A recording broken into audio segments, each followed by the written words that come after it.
5, 4, 3, 2, 1. Ignição de motores. Decolagem. O programa aéreo está no horário. A resposta do veículo espacial é normal. O voo é tranquilo. Pouquíssimas turbulências.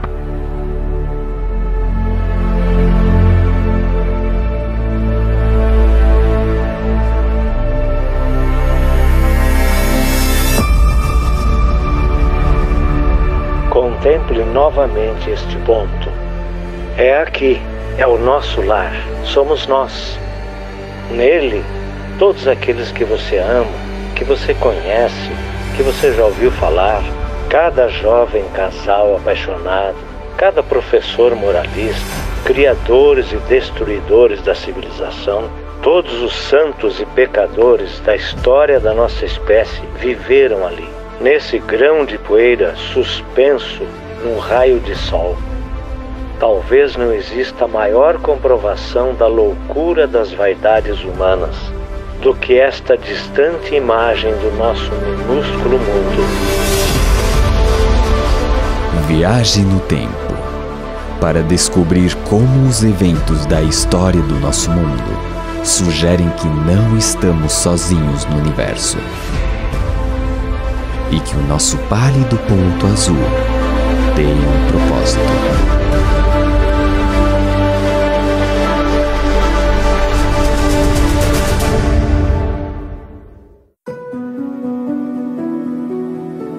Milhares de anos atrás, em uma área hoje conhecida como o berço da civilização, um rei ambicioso teve uma experiência que moldaria o mundo no futuro. Babilônia foi a maior cidade da Terra e seu legado continua vivo. Passando pela imponente Porta de Ishtar, os viajantes encontraram uma cidade repleta de vida e cheia de ouro e riquezas. Esta joia da antiguidade foi a inveja do mundo. Qualquer pessoa que visitasse a Babilônia, no auge do seu poder, ficaria absolutamente pasmado diante do espetáculo da sua arquitetura e pelo fato de que ali se reuniam na cidade pessoas de todo o mundo. Foi uma verdadeira metrópole. Babilônia se proclamou a primeira cidade do mundo, a primeira cidade que os deuses haviam criado. E essa presunção reflete o fato de que realmente era uma metrópole de ordem e escala que o mundo nunca tinha visto antes. Certa noite, o rei da Babilônia, Nabucodonosor, foi despertado por um sonho incomum. Um jovem escravo hebreu, de nome Daniel, foi chamado para interpretar o sonho. Daniel, como muitas pessoas no mundo antigo, acreditava que os sonhos eram significativos e que Deus se comunicava, ou os deuses se comunicavam através dos sonhos. E Daniel acreditava que o seu Deus, o Deus dos hebreus, sabia o significado e a interpretação deste sonho. Em seu sonho, o rei viu uma estátua gigante feita de ouro, prata, bronze e ferro, com os pés de ferro misturado com barro. Daniel revelou que cada metal representava um poderoso império, que começava com Babilônia como a cabeça de ouro. Ele previu com precisão o surgimento e a queda dos impérios.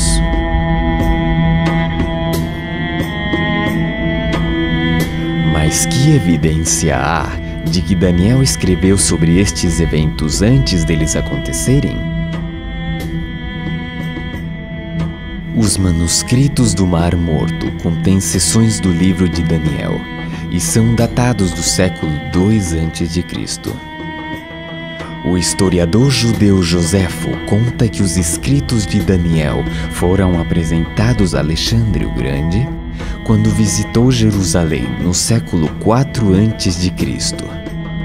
E os estudiosos têm demonstrado que o aramaico usado no livro de Daniel se encaixa perfeitamente ao aramaico do VI século a.C.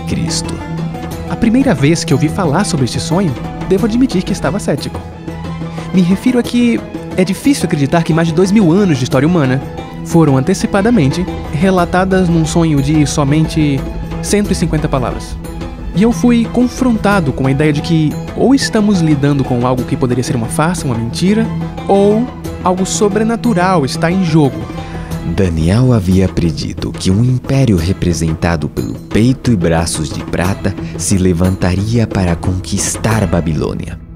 No auge do domínio babilônico, Daniel predisse que se levantaria um reino inferior.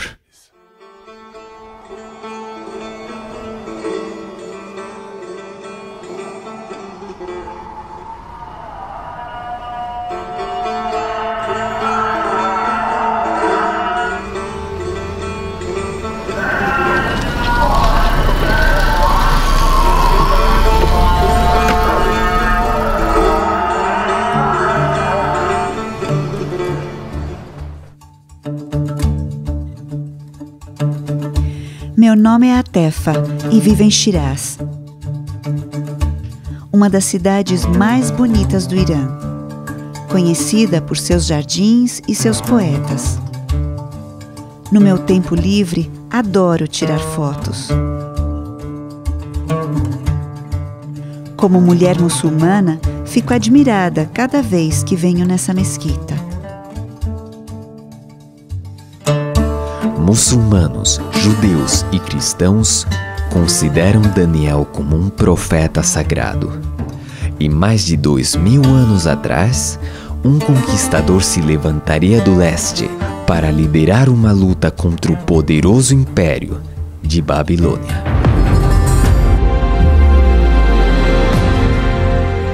Por alguns anos antes da queda de Babilônia, os babilônios sabiam que o rei do que eles chamavam Parso ou Pérsia, um homem chamado Ciro, estava conquistando grandes partes do mundo além das suas fronteiras.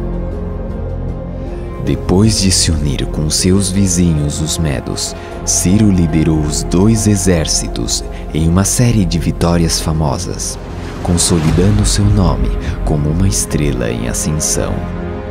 Mas essa ascensão não estaria completa sem a conquista de Babilônia.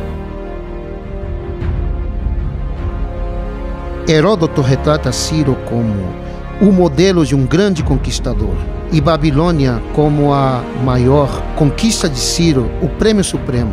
E era o prêmio supremo porque era o osso mais duro de roer.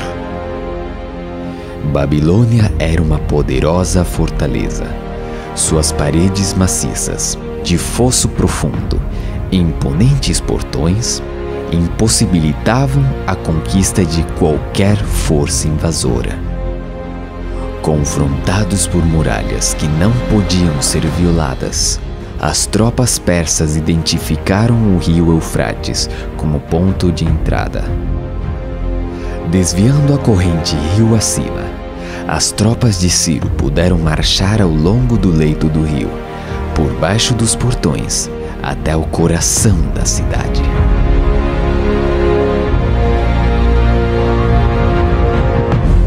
As muralhas de Babilônia pareciam inexpugnáveis a qualquer força invasora. E ainda assim, em um dos grandes mistérios da história, a cidade de Babilônia caiu em uma única noite nas mãos de Ciro.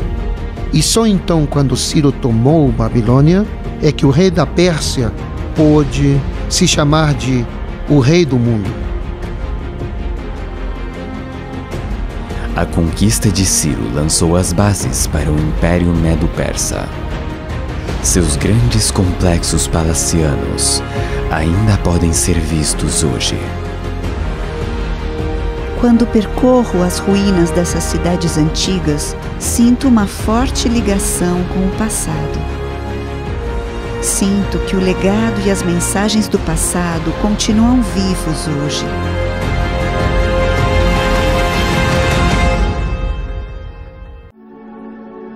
Depois de conquistar o que parecia ser o mundo inteiro, Ciro morreu em batalha. Sua tumba é um testemunho permanente do seu legado.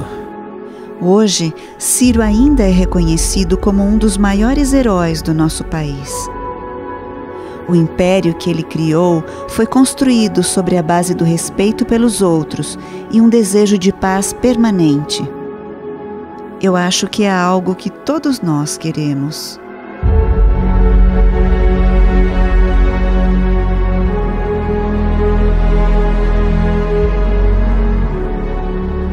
Quando os reis da Pérsia morriam, seus corpos eram enterrados aqui. Sua altura significativa era um símbolo apropriado de seu domínio e força.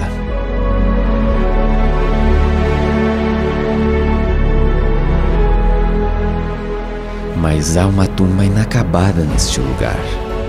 O último rei persa estava apenas começando o seu reinado, quando se deparou com um agente da profecia de Daniel. Um jovem e valente general das colinas da Macedônia havia posto seus olhos na Pérsia. O Império Medo-Persa havia conquistado Babilônia, tal como Daniel havia predito. Mas a seguinte predição de Daniel se refere ao surgimento de um terceiro império, um de bronze, que governaria sobre toda a terra.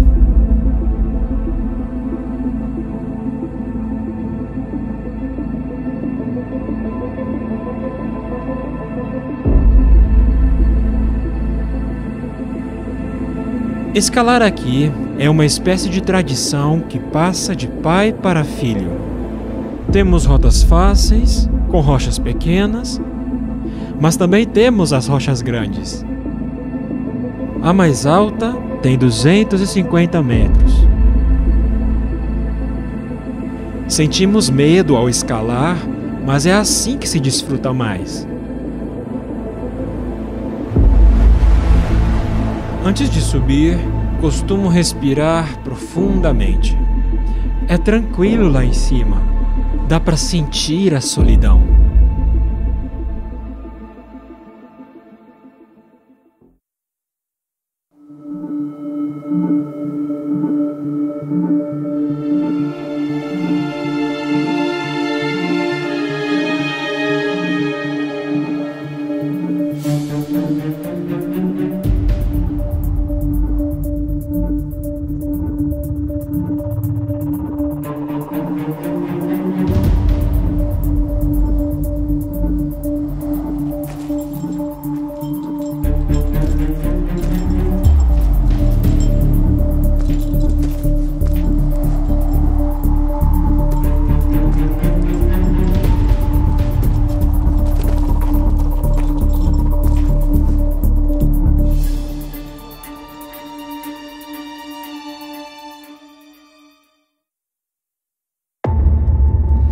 Hoje os mosteiros adornam os picos desses penhascos escarpados.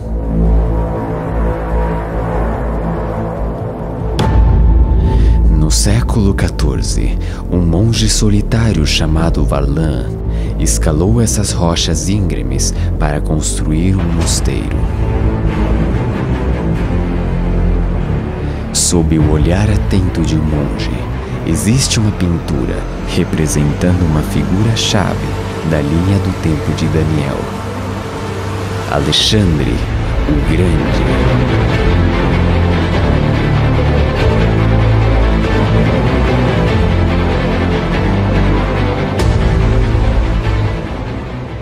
Alexandre nasceu no pequeno estado da Macedônia. Ao se tornar rei aos 20 anos, ele propôs o impensável: invadir o poderoso Império Persa. As primeiras vitórias encheram Alexandre de confiança, mas seria a planície empoeirada de Gaugamela, onde Alexandre arriscaria tudo. Ele invade a Mesopotâmia, no Iraque, consciente de que ao fazê-lo terá um império mundial em suas mãos se vencer. É isso mesmo. Esta seria absolutamente a batalha decisiva, porque quem a vencesse continuaria sendo o rei da Pérsia ou o novo rei da Pérsia. O rei persa lhe enviou uma oferta de paz, dizendo: fique com a metade ocidental e me deixe com a metade oriental, e assim ficamos em paz. E Parmênio, um de seus generais, lhe disse: se eu fosse você, aceitaria a oferta. E Alexandre respondeu: se eu fosse você, eu aceitaria. Mas não era Alexandre. Era impossível para ele aceitar condições. Ele tinha que seguir em frente e alcançar seu objetivo. Em todas as batalhas que lutou, ele ia pela vitória, direto na jugular. O clímax de todo seu reinado se aproximava. Tudo dependia disso. Levando suas forças para o flanco direito, Alexandre forçou uma brecha na linha persa. Carruagens persas reagiram em direção à esquerda grega. Alexandre aproveitou a abertura e perseguiu o rei persa em retirada a cavalo. Embora em grande desvantagem, em solo estrangeiro, Alexandre comandou uma famosa vitória. Ele provocou a queda de um império e a ascensão de outro. O Império de Prata foi substituído pelo Império de Bronze, assim como Daniel disse que seria. Em certo sentido, Alexandre era um oponente terrível, manchado de sangue. E não deveríamos romantizá-lo. Ele matou muita gente e a sua grandeza se levantou no meio do sangue de muitas pessoas.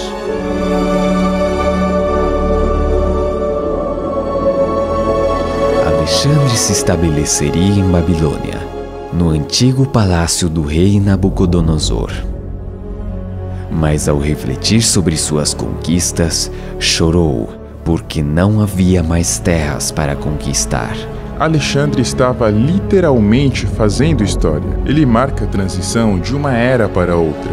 Sem a genialidade de Alexandre e sem a revolução militar que iniciou Felipe, seu pai, é perfeitamente possível imaginar um mundo onde o Império Persa ainda existisse. Em muitos sentidos, eu diria, assim como outros já disseram antes de mim, Alexandre Magno foi a sua própria maior criação.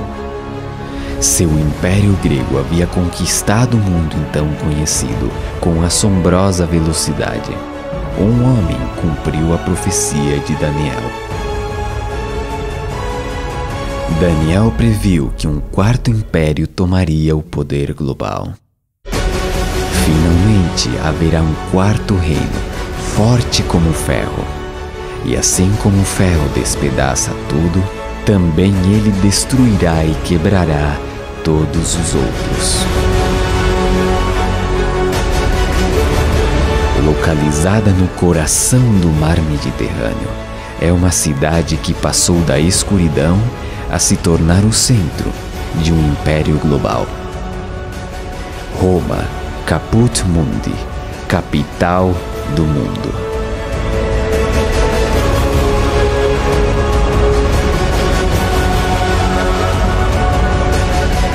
As maravilhas arquitetônicas continuam de pé, símbolos permanentes de força e ambição.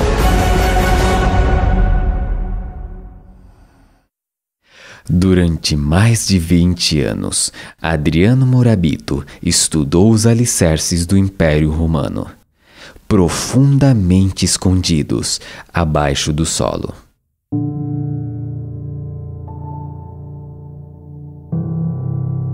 Muitas pessoas vêm a Roma para visitar o que está acima do solo, mas há muito mais abaixo da terra. Roma era uma mega cidade do passado. A grandeza do Império Romano é devido à rede de estradas que foram feitas para conquistar os diferentes territórios e à construção de aquedutos adequados para cada cidade. Foram construídos aquedutos que possibilitaram o crescimento da cidade. E também se construíram estradas, as quais foram essencialmente, em outras palavras, como uma espécie de rede através do território conquistado. Existe um ditado muito conhecido que diz que todos os caminhos levam a Roma. Mas creio que seria melhor dizer que todos os caminhos saem de Roma. As estradas romanas levavam suprimentos e soldados para os confins do império, provocando carnificina e brutalidade por onde passavam. Quando as tropas ocidentais atacam, eles se gabam de quão poucas baixas foram infligidas. Quando Júlio César foi para Gália, ele se gabou de quantos havia matado. Mas o derramamento de sangue não estava restrito a terras estrangeiras. Os espectadores se reuniam no Coliseu para ver como milhares de pessoas eram assassinadas violentamente. Em muitos sentidos, a arena é a instituição romana por excelência. Esta foi uma expressão de sua virilidade e de sua superioridade sobre o mundo bárbaro e sobre o mundo natural. No auge do Império Romano, aproximadamente 1 em cada 5 pessoas do planeta viveu e morreu sob o domínio do imperador. Suas fronteiras estendiam-se do norte da África até a Britânia. Por volta de 476 d.C., as invasões bárbaras tinham reduzido as fronteiras do Império Romano a um tamanho não visto em 6 séculos. Havia predadores nas fronteiras. Os romanos os chamavam de bárbaros. Muitos deles foram dominados pelos romanos e perderam completamente sua liberdade. E obviamente se ressentiram e odiaram isso. Eles foram capazes de reagir e tomar posse de vastos territórios do Império Romano. Daniel antecipou que o Império Romano iria desmoronar por dentro. E quanto ao que viste dos pés e dos dedos, em parte de barro, em parte de ferro, o reino será dividido, por uma parte forte e por outra frágil. As tribos bárbaras dividiram o Império Romano, e essas novas nações estabeleceriam as bases para a futura Europa. Para os europeus, Roma era o fantasma que não desapareceria. E quando o imponente governo dos Césares desmoronou, havia pessoas que queriam restaurá-lo. De certa forma, poderíamos argumentar que o Império Romano nunca caiu realmente. E que nós, como europeus modernos, somos apenas os romanos atuais. A próxima predição de Daniel era que os reis e rainhas europeus procurariam reparar o império dividido por meio de alianças matrimoniais. Quanto ao que viste do ferro misturado com barro de lodo, misturar-se-ão mediante casamento, mas não se ligarão um ao outro, assim como o ferro não se mistura com o barro. À medida que o século XX se aproximava, muitos dos poderes políticos da Europa estavam vinculados por alianças matrimoniais. Mas as disputas familiares arrastariam a Europa através de 2 guerras mundiais. Milhões pereceriam à medida que líderes ambiciosos procurassem ressuscitar um império europeu. Determinados a nunca permitir que a Europa mergulhasse em outra guerra sangrenta, os líderes mundiais se uniram para assinar tratados de paz, abrindo caminho para o desenvolvimento da União Europeia, mas a tensão continua. Desde que as fronteiras abertas foram amuralhadas, os medos sociais e religiosos se espalharam pelas ruas. A desigualdade econômica, o desemprego crescente e o extremismo político estão ganhando terreno. Está claro, o ferro e o barro não se misturam. O sonho de Daniel contém 7 elementos proféticos: Babilônia, Medopérsia, Grécia, Roma, etc. E desses 7 elementos proféticos, 6 deles já aconteceram.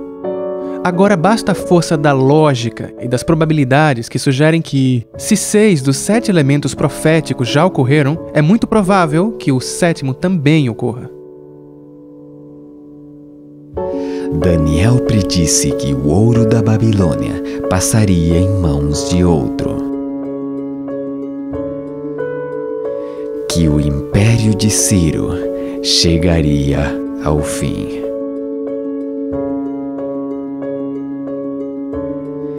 Que o egoísmo e a cobiça dos impérios do homem nunca poderiam ter sucesso. Que a força e a brutalidade do Império Romano encontrariam seu rival. Que suas fronteiras se fragmentariam, que seriam divididos internamente, e que os esforços para unir-se contra a palavra de Deus continuamente fracassariam. O elemento profético final é uma pedra cortada sem o auxílio de mãos. Essa é a maneira que Daniel expressa uma intervenção sobrenatural que golpearia a imagem nos pés de ferro e barro. Isso significaria o fim de todos os reinos terrestres e que Deus estabeleceria finalmente seu próprio reino eterno. Hoje, o nosso pálido ponto azul está posicionado no final da linha do tempo de Daniel. Ele antecipou que durante o tempo da Europa moderna, Deus retornaria à Terra para estabelecer seu reino eterno.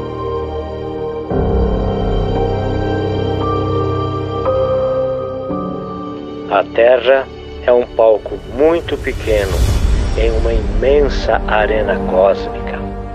Pensem nos rios de sangue derramados por todos os generais e imperadores, para que, na glória desse triunfo, pudessem ser os senhores momentâneos de uma fração desse mundo. A profecia de Daniel une as esperanças da humanidade e revela um Deus que se tornou parte do nosso mundo. As últimas palavras de Daniel para o rei foram de que o sonho era certo e sua interpretação fiel. Nossas vidas são muitas vezes caracterizadas por coisas que não são certas nem confiáveis. Enfrentamos o futuro com ansiedade e confusão. Mas toda essa narrativa sugere fortemente que a história humana e nossa história pessoal estão indo em uma direção.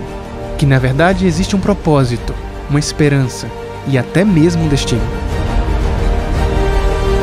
Milhões se perguntam se há um Deus lá em cima, observando a nossa terra girar em direção a um futuro sem sentido. Mas em nenhum lugar a realidade de Deus é mais evidente do que nos escritos de Daniel.